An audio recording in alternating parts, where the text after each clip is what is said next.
సంస్థ మొత్తం పాడవడానికి ప్రధాన కారణం అవినీతి. ఆ అవినీతిని చెక్ చేస్తే తప్పితే ఈ సంస్థ బాగుపడదు. అది కింద స్థాయి నుండి, అధికారుల స్థాయి నుండి ముఖ్యమంత్రి స్థాయి వరకు కూడా విపరీతమైనటువంటి అవినీతి సింగరేణిలో వేళ్ళూనుకపోతూ ఉంది. కాబట్టి మరి దాని మీద ఖచ్చితంగా మేము పోరాటం చేస్తాం. అది హెచ్ఎంఎస్ కావచ్చు, టీఆర్ఎస్ కావచ్చు, రెండు పోరాటం చేస్తాం. ప్రత్యేకించి ముఖ్యమంత్రి ఉప ముఖ్యమంత్రి గారి లెవెల్లో మీరు చూసినారు, 9 కోల్ బ్లాక్ ప్రైవేట్ వాళ్ళకి ఇద్దాం అనుకున్నారు. ఇయ్యంగానే అందరం ప్రతిపక్షాలను గట్టిగా లొలిపెట్టంగానే అది ఆపేసిండ్రు.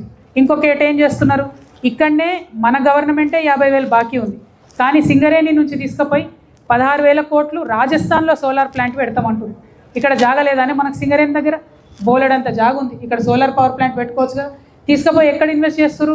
ఆల్రెడీ రాజస్థాన్లో 1,50,000 కోట్లు అప్పు ఉన్నటువంటి డిస్కామ్లో ఇన్వెస్ట్ చేస్తున్నారు. దాన్ని అంటే మనం పెట్టే 16,000 కోట్లు మనకు వస్తాయన్న గ్యారంటీ లేనే లేదు. మన మీదకెళ్ళి ఆ ట్రాన్స్పోర్టేషన్ ఖర్చులు, అక్కడ ప్రొడ్యూస్ అయ్యే కరెంటుని మనం కొనడానికి వీలింగ్ ఛార్జీలు, అవన్నీ అడిషనల్గా పే చేయాల్సి వస్తుంది. రాజస్థాన్లో పెడుతున్నటువంటి సోలార్ పవర్ ప్లాంట్ని విత్డ్రా చేసుకోవాలని నేను సింగరేణిని సవినయంగా కోరుతా ఉన్నాను. అదేవిధంగా డీజిల్ కుంభకోణం మనందరికీ తెలిసిందే, మీరు రాశి అలసిపోయినరు. ఎవరి మీద కూడా ఎటువంటి చర్యలు ఇంతవరకు తీసుకున్నట్టు లేదు. ఇంకొక విషయం మేము బయటపెట్టిన మానాడు తెలంగాణ జాగృతిగా ఏందది, లిథియం అయాన్ బ్యాటరీ కంపెనీ పెడతామని చెప్పి సింగరేణి సంస్థ 2,200 కోట్లు ఇన్వెస్ట్ చేస్తామని చెప్పారు. ఎవరట పార్ట్నర్ అంటే 10 లక్షల విలువ లేనటువంటి ఒక కంపెనీ, ఆల్ట్మిన్ అనే కంపెనీ, నిన్నగాక మొన్న పెట్టిన కంపెనీ. దానిలో సింగరేణి 2,000 కోట్లు పెడతామంటే మొట్టమొదటిగా ఆనాడు జాగృతిగా మేము ఆ ఇష్యూ రేజ్ చేస్తే ఇప్పటికి అది ఆగింది కానీ క్యాన్సిల్ కాలేదు. నేను సింగరేణి యాజమాన్యాన్ని హెచ్చరిస్తున్నా, మీ మీద అవసరమైతే లీగల్గా కూడా ఫైట్ చేస్తాం. మేము ఏమాత్రం ఎక్స్పీరియన్స్ లేనటువంటి ఒక 10 లక్షలు ఉన్నటువంటి కంపెనీలో మీరు ఎట్లా పోయి 2,000 కోట్లు ఇన్వెస్ట్ చేస్తారు? ఇది కేవలం అధికార దుర్వినియోగం, అవినీతి కిందకు వస్తుంది. కాబట్టి అధికారులను కూడా వదిలిపెట్టమని చెప్పి హెచ్చరిక చేస్తూ ఉన్నాం. దాన్ని వెనక్కి తీసుకోవాలి ఆ ప్రపోజల్ అని కూడా మేము హెచ్చరిక చేస్తూ ఉన్నాం. ఇక దాంతోపాటు మన సిఎస్ఆర్ నిధులు ఏవైతే ఉంటాయో అవి ఎక్కడ దాకా పోతున్నాయంటే, సీఎం గారు ఫుట్బాల్ ఆడాలన్నా సింగరేణి నిధులే, సీఎం గారు కొడంగల్లో చిన్న నల్ల ఇప్పాలన్నా సింగరేణి నిధులే.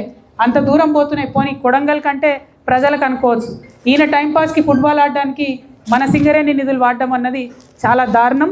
సింగరేణి నిధులు, సిఎస్ఆర్ నిధులు సింగరేణి ప్రాంతంలోనే పెద్ద ఎత్తున వాడాలి.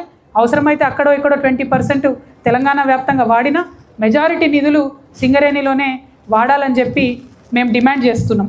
ఇక ఇంకొక ముచ్చట మీ అందరికీ తెలిసిందే, ఇక్కడ మంచిర్యాల జిల్లా అంటే మొత్తం కాంగ్రెస్ పార్టీని గెలిపించారు ఇక్కడ ప్రజలు. ఒక పక్క ప్రేమ్ సాగర్ రావు గారు, ఇంకొక పక్క వివేక్ వెంకటస్వామి గారు, ఇంకొక పక్క వినోద్ వెంకటస్వామి గారు, ఇంకొక పక్క వంశీ వెంకటస్వామి గారు. అంటే రెండే కుటుంబాల, ప్రేమ్ సాగర్ రావు గారు ఒకటి, వెంకటస్వామి గారి కుటుంబం ఒకటి.